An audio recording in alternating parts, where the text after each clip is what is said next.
paralyzed? Well, I said the muscles that are paralyzed are the voluntary muscles. So the heart, which is an involuntary muscle, still pumps. And the diaphragm, which again is an involuntary muscle, still helps us breathe. But all the other breathing muscles that we have, and I would ask all of you to take a deep breath in right now. Come on. But this is not just my job here. You notice you're using your ribs and your upper neck muscles. Those are paralyzed. Okay, and when you breathe out, you just let go, and you don't use any muscles to breathe out. Your lung just collapses on itself. So all the muscles in your body are paralyzed. Now, I'm talking, and I'm using a whole mess of muscles in the back of my throat so that I can phonate. And these muscles are voluntary muscles, and they become paralyzed too. So if you have sleep apnea, these muscles, which are now paralyzed, start to relax in the back of your throat. And because of anatomical defects, that is the blueprints that mom and dad put together that made your back of your throat, people have a defective back of their throat. And what happens is these muscles slowly fall over the airway. As they fall over the airway, you're breathing through a smaller and smaller opening. So initially you start to make noise, which we call snoring. And then all of a sudden you stop breathing. So somebody with sleep apnea, the classical thing that we show on in videos, is they go and then they just stop. And you're looking at them and you're hitting them, breathe, come on. And eventually they breathe. Why do they breathe? Well, in sleep apnea you don't stop breathing and drop dead. In sleep apnea you stop breathing, your brain understands that something is wrong. It unparalyzes the muscles. When it unparalyzes the muscles, it's waking itself up. So it's stopping that restorative process in its tract. Your airways open up, you breathe again, the brain says, aha, I can go back to sleep, and you go back to sleep. In somebody with severe sleep apnea, as defined as at least 30 of these events an hour, you can't really get a good night's sleep even if you're sleeping in bed for 8 hours, because you're not getting that restorative phase of sleep, because you're always waking up. You're not conscious that you're waking up, but you're always waking up. Now, we all stop breathing a certain amount of times a night, roughly 3 to 5. And we all wake up every night, and not just to go to the bathroom, but we all wake up every night 3 or 4 times. But it's for a brief interval, perhaps 30 seconds, and you really aren't conscious that you've woken up. But we all, that's the normal, every person's sleep pattern. We all wake up, and we go right back to sleep. Some of us have to wake up to do other things, but we won't get into that. That's a urology problem. That's the plumbing. Okay. But that also interrupts your sleep cycle. And people who have urological problems in the middle of the night and get up 3, 4, 5 times a night are always tired during the day.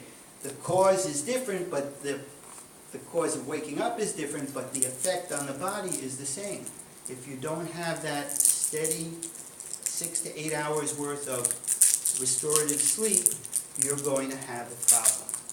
So we're talking about a very, very complex issue that we as physicians don't really understand all of the physiology that's going on, and we postulate a lot of things. Now, a lot of the research on this is done with people sleeping in MRIs, which is kind of funky. If you've ever been in an MRI, you have to fall asleep and sleep in an MRI, because then you can see the different colorations of the brain and where there's activity and when there's less activity. It's interesting to look at and try and interpret. So sleep is initiated with a chemical mediator that comes out of a certain site in our brain down at the base here, and we go to sleep. we go into various phases of sleep. There's wake, then there's phase 1. Doctors are really, good with nomenclature. We have phase 1, we have phase 2. Anybody want to see what the next one is? Wrong, heavy sleep. And then we have REM sleep, rapid eye movement sleep, our deepest sleep, the sleep in which we dream in. And so if you wake up from a dream, you will remember it. If you don't wake up from that dream, just go into another phase of sleep, you won't remember it. I don't know why, nobody knows why, but it's an interesting phenomenon. So we spend about 25% of our time in rapid eye movement sleep, about 25% of our time in very deep sleep,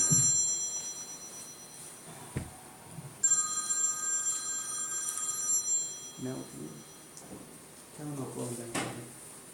He'll call you back later. 25% of our time in very deep sleep, and about 50% of our time in phase 1 and phase 2 sleep. Okay? Sorry for that interruption. The deepest two phases, the deep sleep and REM sleep, are our most important sleeps. And that's where we have our most restorative processes.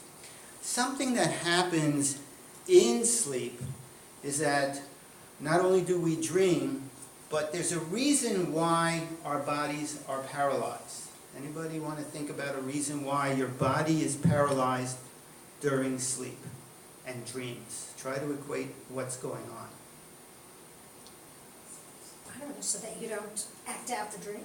Absolutely. There is a disease in which that paralysis doesn't really occur. And people have what we call REM sleep behavior disorder, where they act out their dreams. I had a guy come into my office one day for his initial visit, and the night before he had acted out a dream, and he came in and he had a cast on his arm because he had punched somebody. It turned out to be the wall, but he broke his arm, but it's a real problem. So there are reasons why we're paralyzed other than the restorative function of sleep, because you'd be beating up your significant other that's laying next to you if that was the case. And that wouldn't be a good thing, especially on a first night. Anyway, so in sleep, we also have ups and downs of our breathing pattern, and we have swings in our heart rate, and we have swings in all of our functionality. Because remember I said if we're paralyzed. So if we're paralyzed, we don't need that much oxygen. And if we don't need that much oxygen, that means we're breathing less. Now, one of the largest stimulants to breathing when we're awake is carbon dioxide. As your carbon dioxide level goes up, your respiratory rate goes up so that you can get rid of that carbon dioxide. Well, when we're sleeping, that carbon dioxide level is allowed to go up higher because we breathe less. We don't need to breathe more. Remember, we only have the diaphragm to breathe with at night. We don't have the rib muscles and the neck muscles to breathe with. So we're conserving energy. So we allow the body to have a totally different set point for carbon dioxide, which causes a whole array of physiological abnormalities in the body, which we cope with very easily. We wouldn't cope with it so easily during the day. And we allow the oxygen level to come down. So healthy people who go to sleep, if we're all healthy, your oxygen level is 98 to 100% saturation. When we all fall asleep, it goes down to, let's say, 95. Don't hold me to these numbers, please. If you're an unhealthy person, for example, somebody with COPD or asthma or emphysema, your oxygen level may already be 95 or 94. And when you go to sleep, it drops to below our threshold for needing oxygen therapy, which is 89%. So lots of things happen during sleep. during sleep. We have increased tone of our neurological systems, and we can have rapid heart rates. We can have slower heart rates. They come and go with the various phases of sleep. There's total instability sometimes in rapid eye movement sleep of all of our phases. Now, rapid eye movement sleep is interesting because although all of our voluntary muscles are paralyzed, it's called rapid eye movement sleep because your eyes are going back and forth like this. Now, those are voluntary muscles, I always thought, but they act involuntarily during rapid eye movement sleep. And when you watch the EEG, which is hooked up to your brain, the eyes are just going back and forth like a ping pong ball, but much faster. So, other things that change during sleep physiologically are your blood pressure. It drops. Why do you need a higher blood pressure for during sleep? Remember, you're not totally all there, so you don't need a lot of blood pressure. During sleep, there's an increase in all-cause mortality because of all of these things with people who have coronary artery disease and strokes. Because what happens when you're sleeping, if you have other abnormalities and you have sleep apnea, you exaggerate the physiological effects that occur normally, and you can contribute to coronary artery disease, that is a heart attack in the middle of the night. 4 o'clock in the morning is a prime time for strokes and MIs. And if you don't have those, there are asthma attacks that occur at 4 o'clock in the morning as well, because we have circadian rhythm of all of our hormones. So what we have to remember is that sleep is very, very important to everything that we do. And when we're abnormal, sleep can be detrimental, especially if you have sleep apnea. So, how much sleep is enough sleep? Well, we know that teenagers don't sleep enough, right? Teenagers come in at 3 in the morning and they're out at 7 in the morning. But how much sleep is really good for us? And is too much is a lot more important than not enough. Well, if you take a look here, these are a couple of studies, and if you're sleeping more than 8 hours, it's not any good, and if you're sleeping less than 6 hours, you also have issues. So the right amount of sleep, we believe, is somewhere between 6 to 8 hours a night.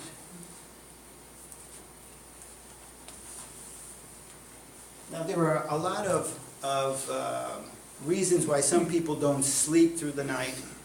Some people have disorders where they have to wake up to, as we said before, to micturate.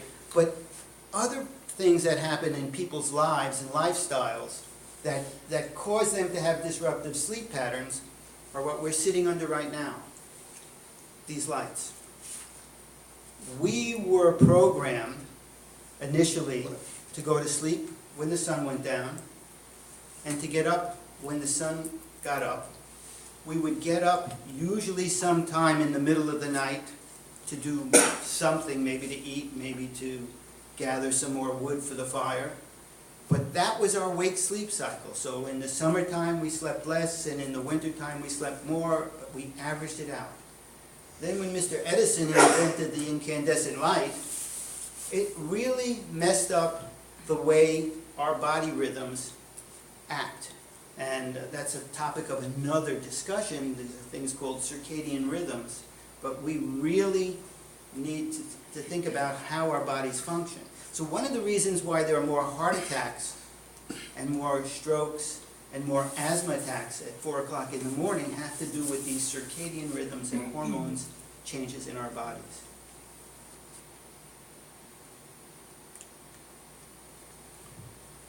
So this just accentuates what I was saying, that in sleep apnea, patients shift their cycle and they have 46% chance of having these events. When you're sleeping, remember I said everybody's blood oxygen level drops.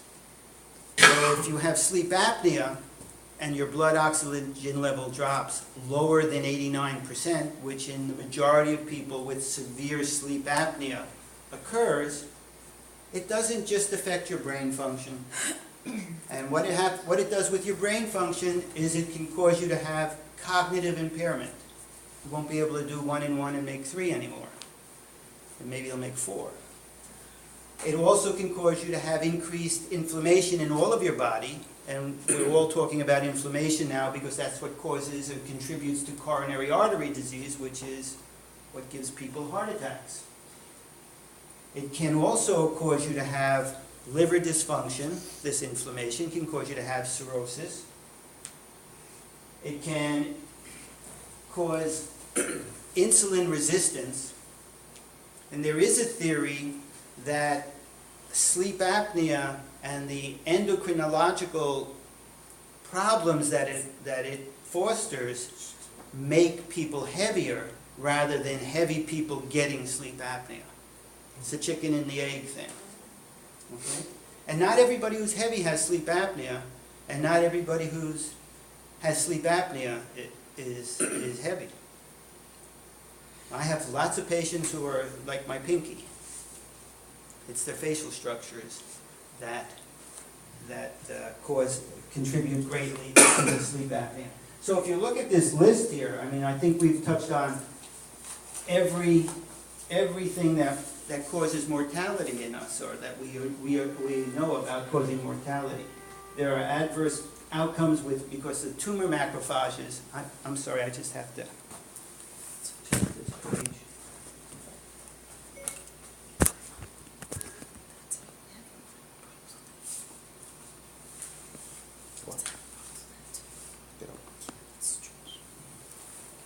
Okay. So who's at risk for sleep apnea? Well, you have to do a physical exam. And one of the first places we look at in a physical exam of somebody is the face. What's the shape of the chin? Does it come out? Does it go back? Is it small? Is the neck large?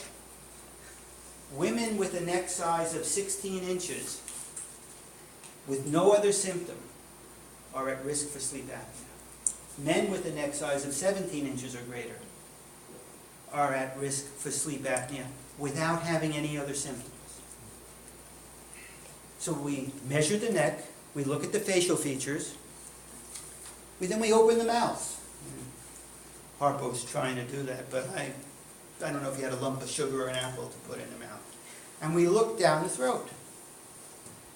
And we look to see if we can see the uvula. You know that little thing that hangs down there in the back of your throat there that every once in a while gets inflamed and from post-nasal drip. And we look to see if we can see the bottom of the uvula. All the way down to the back of the throat. And if we can see that, that's great. But as the structures in the back of your throat, now everybody's going to go home and look in the back of the throat later. Okay. And you don't stick out your tongue when you do this. You have to say ah with your tongue in your mouth. Okay. Everybody goes to the doctor and they don't like the doctor. They stick their tongue out at them. Anyway, so you look in and you see varying degrees of that uvula. If you open the mouth wide and you can't see anything but tongue and the roof of your mouth, that's what we call a Mallampati 4 or a very severely occluded upper airway. And that person is at high risk for sleep apnea as well. Okay? So simple physical examination just of this part of our bodies. And it doesn't matter if you're got a little bit too much schmaltz here because Up here, it doesn't count that much, although a big neck can have a problem. Yes, young Can I lady? ask you a question?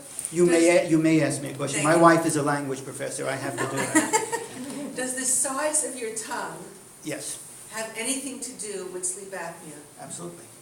Oh, really? Okay. Okay, because if the back of your airway is occluded by something, there are lots of structures back there. I alluded to that young lady that was, or young man that was sleeping on the bookshelf earlier, right? Tonsils in young kids are a big problem if they're really large, and they can cause sleep apnea. Okay, but you, as So adults, so that's one of the structures in the back of Okay. your mouth. Your tongue is a structure in the back of your mouth. The base of your tongue goes into back, I can't hold a microphone and do this, but goes into back here. yeah. So that's the base of your tongue, and that's where you're looking. So if the tongue is enlarged wider, it's going to occlude the airway. If that's the case, I mean, your tongue doesn't grow.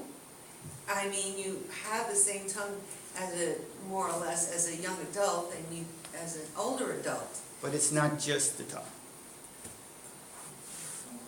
If you have sleep apnea, did you have sleep apnea growing up? Probably. And wasn't aware of Probably. it?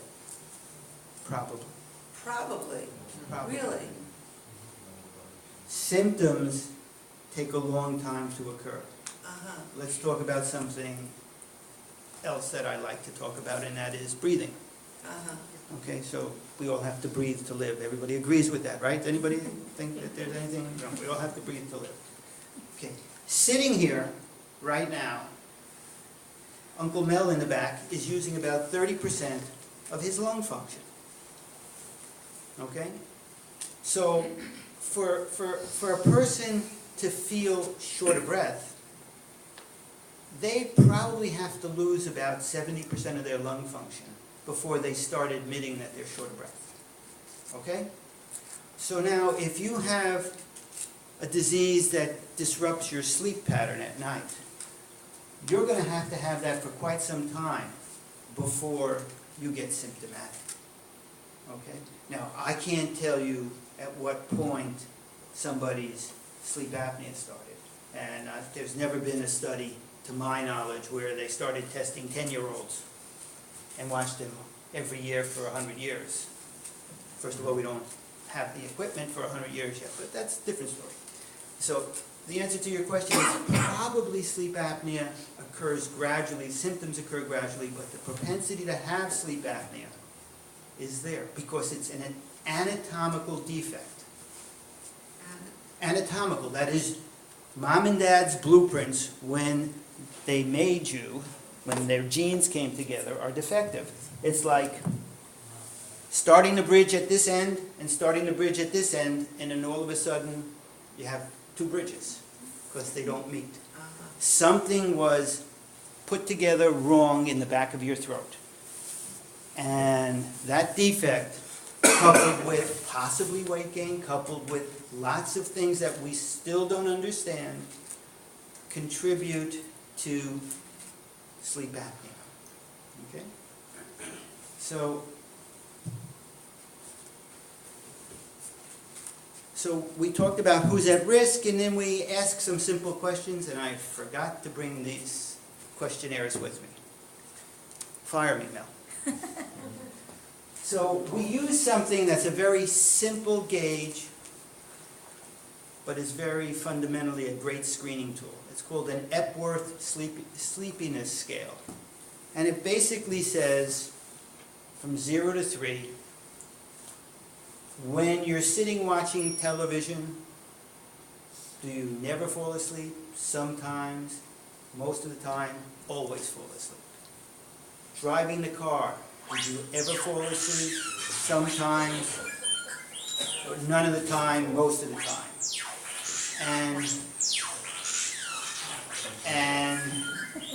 And watching television, do you fall asleep? The same set of questions. Reading a book, sitting down, relaxing after lunch.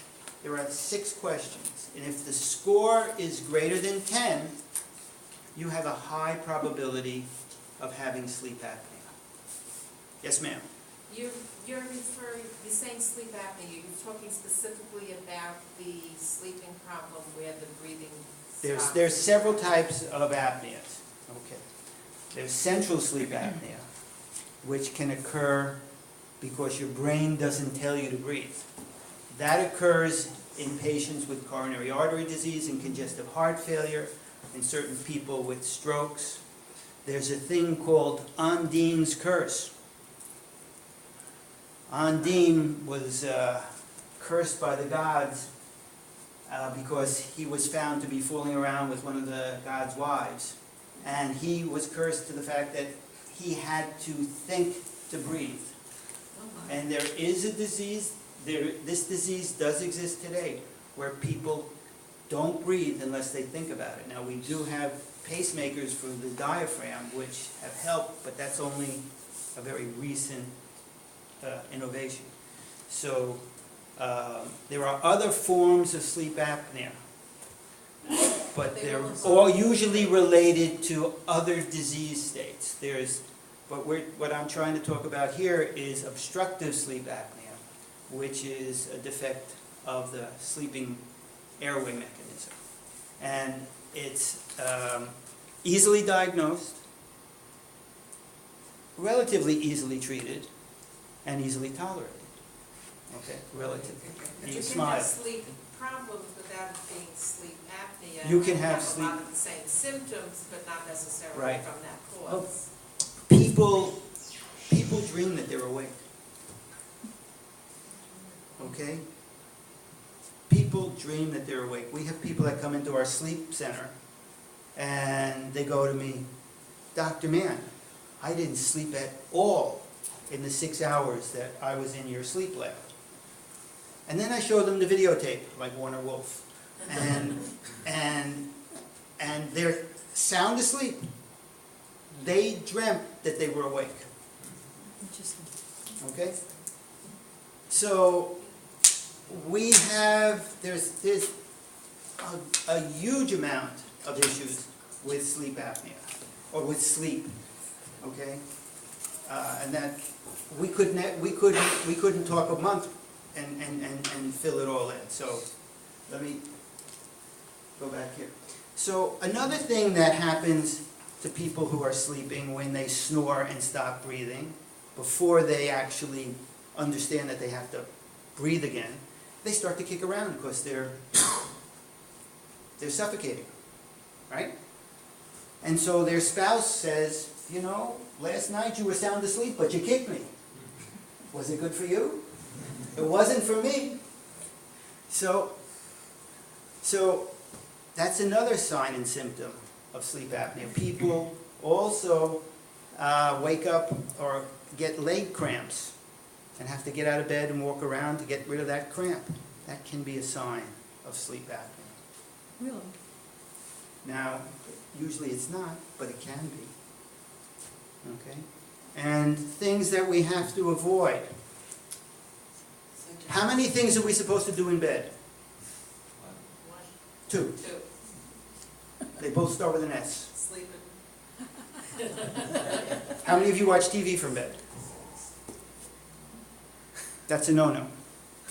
How many of you look at a computer screen before you go to bed? That's also. That's a no-no. Oh, really? Why? Because the pixels, The what? pixels, the dots, when you're looking at a TV screen, now not your iPhone, because your iPhone doesn't have really pixels, it's something else. But when you're looking at a TV screen or a computer screen, what you're looking at are thousands and thousands of little dots of light that are being fed into your eye. And they're stimulating. They won't let you go to sleep. What happens if you go to sleep while watching? Just literally, I mean, Yeah, that's because you're really, really tired. But if you should never go to bed unless you're tired. Unless, of course, it's something else. And then you should be asleep in 10 minutes. Okay? And if you're not asleep in 10 minutes, what are you supposed to do? you know, Get up, go have a glazed latte, a little milk, read a book, the newspaper. No, don't read the newspaper, you get aggravated. and white noise is very good. So, yes, If the pixels of the computer screen doesn't keep you, awake, prevent you from falling asleep, does it interrupt your sleep We don't know. at some point? yeah, we It don't, does, really? we don't know, Oh, we don't know. we don't know, Oh, we don't know. let me know. Computers are new. iPhones are new, you know, and you keep getting a new iPhone every day. Apple wants you to do that, you know. Yeah. So you have to do that. So we talked about physical features, and we talked about other things. So people with sleep apnea, and go back to your question, Uh-huh. and we just started to realize this. So when somebody comes into the doctor's office at 25 or 26 or 30 years old and they have high blood pressure, there should be an algorithm that includes a sleep study, because sleep apnea causes hypertension. Lack of sleep causes the blood pressure to run up during the day. So a young person that has hypertension should have a sleep study, especially if it's difficult to control. An older person who has hypertension, who's difficult to control despite everything else being equal, and no family history of hypertension and some other correlates, should have a sleep study. People who are morbidly obese, that is with a BMI, body mass index of 45 or greater, should have a sleep study. There are lots of things that say that. People who fall asleep driving. Not the people who have been driving 25 hours and fall asleep driving, but people who fall asleep driving should have a sleep study. In fact, if a police officer sees you fall asleep in your car, you will get your license lifted and you will get a sleep study.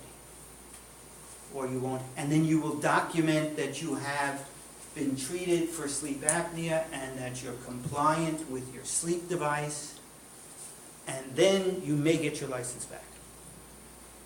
In fact, on that same vein, if you have sleep apnea and you don't treat your sleep apnea, and you have a motor vehicle accident, even if you're rear-ended, it's your fault. Well, some good lawyer will prove it. And you're liable. So they'll take the ranch. So it's a disease that has medical implications, cognitive problems, heart problems. One of the heart problems that sleep apnea has is something called pulmonary hypertension. Because of the low oxygen level in sleep apnea, the heart has to pump to the lung harder. So the right side of the heart, which pumps the blood to the lung, gets stronger. So everybody's going, oh great, my heart's stronger. Wrong. You have chambers in your heart, and those chambers need to fill to pump the blood, and they need to be full. Well, when a muscle gets bigger, it grows thicker, but the chamber is there. So if the muscle of your heart gets thicker, then the chamber gets smaller. So each time your heart pumps with that thickened chamber wall, it has to pump more because it's not getting the same amount of blood out. And that occurs in sleep apnea. Now, it doesn't occur to the degree that it's severe pulmonary hypertension, but it occurs in a majority of patients with sleep apnea. So it has an effect on your heart, and that increase in the size of your right heart damages your left heart over time.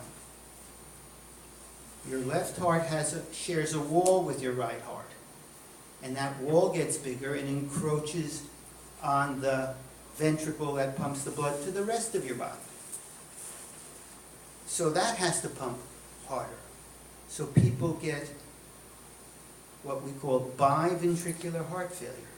Both sides of their hearts fail. They have leg edema and their lungs fill up with fluid. Okay?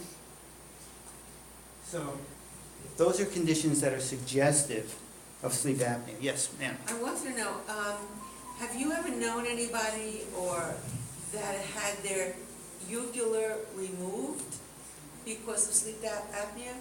Sure. Yes? And how is Does there? it help? Well, you're 2 steps ahead of me, so we'll Okay. answer that later. All right, Okay. okay, all right. So, how do we diagnose sleep apnea? Well, we invite you to spend the night with us. That way your significant other can have their girlfriend come over, or boyfriend come over. And we hook you up to a machine. We monitor your mandibular function, we monitor your brain function, your eye movements, we put a thing across your chest to monitor your respiratory muscle function, and a thing across your abdomen. There's something underneath your nose and over your mouth to test flow. And then we go.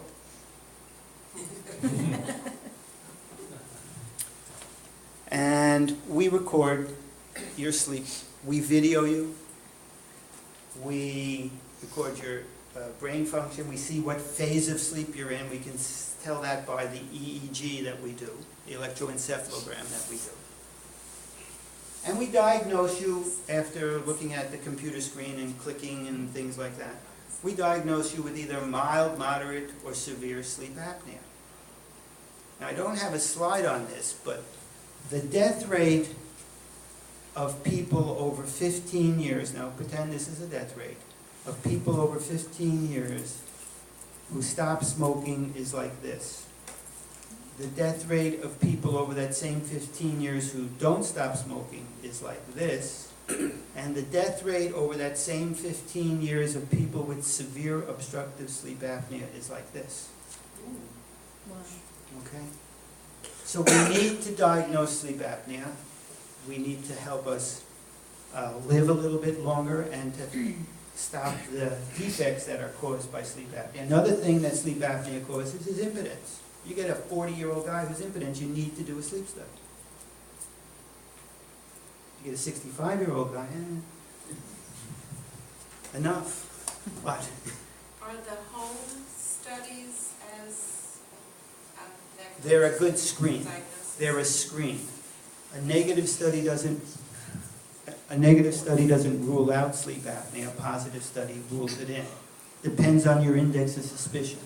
If I have a high index of suspicion that somebody's got severe sleep apnea, they can go home with a sleep study, a home sleep study, because I'll see it, then I'll set them up with the machine, and that's fine.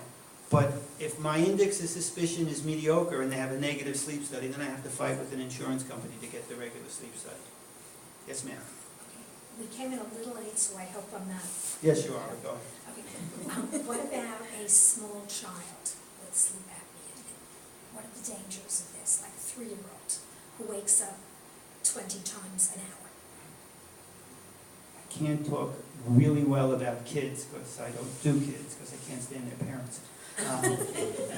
But because if I tell you as an adult to do something and you don't do it, you're hurting yourself. If I tell you as a parent to do something for your kid and you don't do it, you're hurting a child, and I don't like that. So that's why I never became a pediatrician. Sleep apnea can affect any age group. And sleep studies, in fact, the new, we at New York Hospital Queens, or New York Presbyterian Queens, July 1st, we will have, the new chairman of neurology is a sleep expert, pediatric neurology, is a sleep expert in pediatric sleep. So if you're interested, we can set you up with something like that. But it is important and you need to study it. May need tonsillectomy. Well, he's going to actually have the adenoids and the Yeah, tonsils. DNA, yeah. Okay. So now we've set you up in the lab and you've come back in and you said, well, Dr. Mann, what did my sleep study show? And I said, well, you got severe sleep apnea. What are your options? Well, if you have severe sleep apnea, you have limited options. You need to use a mask of some sort that fits over your nose or your nose and your mouth, and it pumps air through your nose and your mouth, and that air acts as a splint, keeping open your airway while you're sleeping. Is it uncomfortable? Yeah, it's used to be more uncomfortable. The machines used to be very noisy. Now they're less noisy, they're computerized. We slowly, with the computerization, slowly arrive at a pressure that you need instead of you putting on a mask with all of this pressure and you feel like you're in that movie, The Mask, where it just fits on and puts your head back. So it slowly goes up. We give you humidity because we all evolved out of water and we like humid air. In fact, we have sinuses that produce mucus in our dry houses in the wintertime to humidify the air that we're breathing in our dry houses. So that's why everybody's got stuffy sinuses in the winter in your dry houses, which we all overheat and don't have enough humidity in. Of course, we want moist air in our lungs at 98 degrees temperature. So we have sinuses that heat and humidify when necessary. Okay? So we pump the air through and it keeps your airway open. We have devices hooked up to these machines that allow me in real time, the next morning anyway, to see if you're using the machine and to see how many events you had with the machine on, to see how much of a leak you had out of the mask, to see how many apneas you had, and to see if it's working, and also to see if you're being naughty or nice, that is to say, using it. Because if you don't use it, your insurance company will make you lose it. Okay? So that's the main therapeutic intervention for people with severe sleep apnea. There are numerous surgical procedures, all of which have downsides. And uvuloplasty, which you asked about, is something that is good for a while in some patients, but then usually it comes back. Okay? There are several surgical procedures that are really invasive, which entail rebuilding the whole facial structures. You're breaking somebody's jaw, you're wiring their jaw together, you're pulling out their two front teeth so that they can drink their lunch through a straw, and their breakfast and their dinner. And they're in pain probably for about 6 to 8 weeks in the recovery period. Good news is they may lose a few pounds, but... So that's really, those are for very, very, very severe cases. Okay, now if you have moderate sleep apnea, I'll get to you in a second. If you have moderate sleep apnea, you can use a mask. Or if you have all your own teeth, you can use a mandibular advancement device, which is nothing more than 2 mouthpieces. You know, you've all seen people, football players, put those mouth things in so their teeth don't get smashed. So what these are 2 mouthpieces that are fitted for your mouth, and you go to your dentist, and they have a... And they have a hinge between them, and what they do is they push the upper jaw backwards, pulling the lower jaw forward. And by pulling the lower jaw forward, you can just move like 1/8 of an inch. You're going to have an open airway, and you're going to be able to breathe. It's not for everybody, but it's something that you can do. Is that good for grinding teeth also? Well, no, for grinding teeth, you just put a mouthpiece in. Okay? And for mild sleep apnea, it's a coin toss. You can do nothing, or depending on, mild sleep apnea is 5 to 15 events a night. So for 5 to 15 events a night, you could do nothing, or if you're really sleepy, then you have to do one of the other 2 things. Yes, sir? If you fall asleep in the daytime, is this sleep apnea too? Is it a symptom of sleep apnea? Yes. Depends. If you fall asleep like that little kid onto the shelf, I would think yes. It's not necessarily. Daytime somnolence, as I said, when I went through that list that I'm sorry I didn't bring so you could all fill out the questionnaires yourself, is do you fall asleep all the time watching TV? Do you fall asleep all the time sitting around reading a book in the middle of the day? I'm not just talking about 9 o'clock at night when You work since 7 o'clock in the morning. Do you fall asleep sitting around talking to somebody? Depends on who that person is sometimes, you know, it's pretty boring. Do you fall asleep driving a car? Do you fall asleep as a passenger in a car in the middle of the day when you shouldn't be doing all of that? Do you fall asleep listening to some guy talk about sleep apnea? Okay. So, to answer your question, I didn't answer your question, but it can be a symptom. Okay? Hypersomnolence, sleepiness, is a symptom of sleep apnea. Okay? Yes, sir. Is it a symptom of other things as well? Hypersomnolence? Hypersomnolence can be a symptom of low oxygen level in your blood from other reasons. Hypersomnolence can be a symptom of having a poor sleep cycle. In other words, sleeping 3 hours, getting up, sleeping 2 hours, getting up. And that's not from sleep apnea, it's just that you've changed your rhythm. People can be hypersomnolent from shift work, right? You go to work at midnight, you come home at 8 o'clock, you